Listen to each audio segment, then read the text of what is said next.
A rhombus is shown below.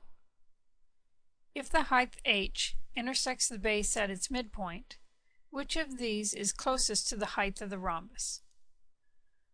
Okay, you remember that a rhombus is a quadrilateral with all sides congruent.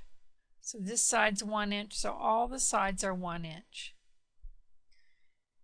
And it says here that the height h intersects the base at its midpoint. So this is the middle.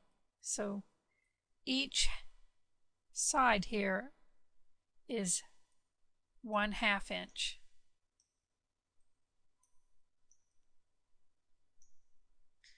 And we want to find the height of the rhombus.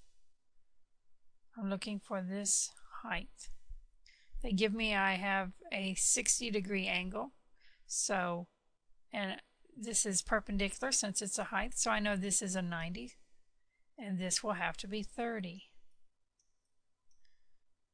So right here we have a 30, 60, 90 triangle.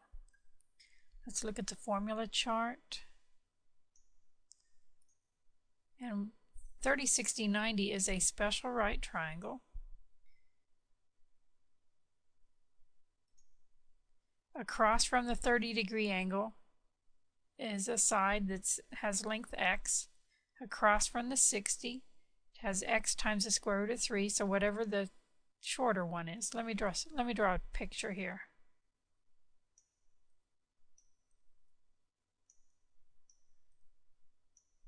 Across from the 30, that's this angle here, we have x. Across from the 60, x times the square root of 3. And across from the 90, 2x. So the hypotenuse is twice the short leg. And the long leg here is the short leg times the square root of 3. I kind of remember it as 1, 2, square root of 3. And the 2 always goes on the hypotenuse. It's corny, but it's a good way to remember it. So my short leg is 1/2. My hypotenuse is 1, which makes sense. And the height then is whatever the short leg is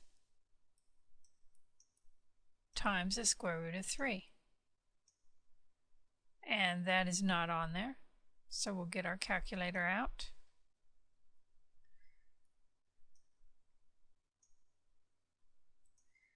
(1/2) times the square root of 3.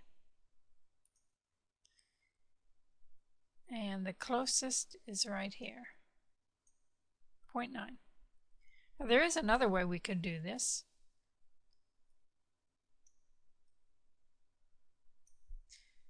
I know that this is 1 from the definition of the rhombus. I know this is 0.5 from the definition of midpoint, and I know I have a right triangle. I'm looking for this. I can use the Pythagorean theorem. This says leg squared plus leg squared equals hypotenuse squared. So 1/2 squared plus leg squared equals hypotenuse squared. 1/2 squared is 1/4. Half of a half is a fourth.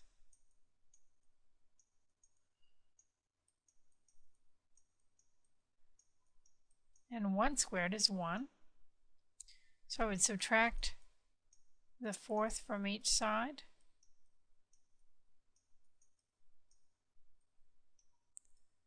Goes away, I get x squared. And I get 1 minus a fourth is 3/4. If you're not familiar with that, you can do it with your calculator. And now to undo squaring, I do the opposite, which is square root. What I do to one side, I do to the other.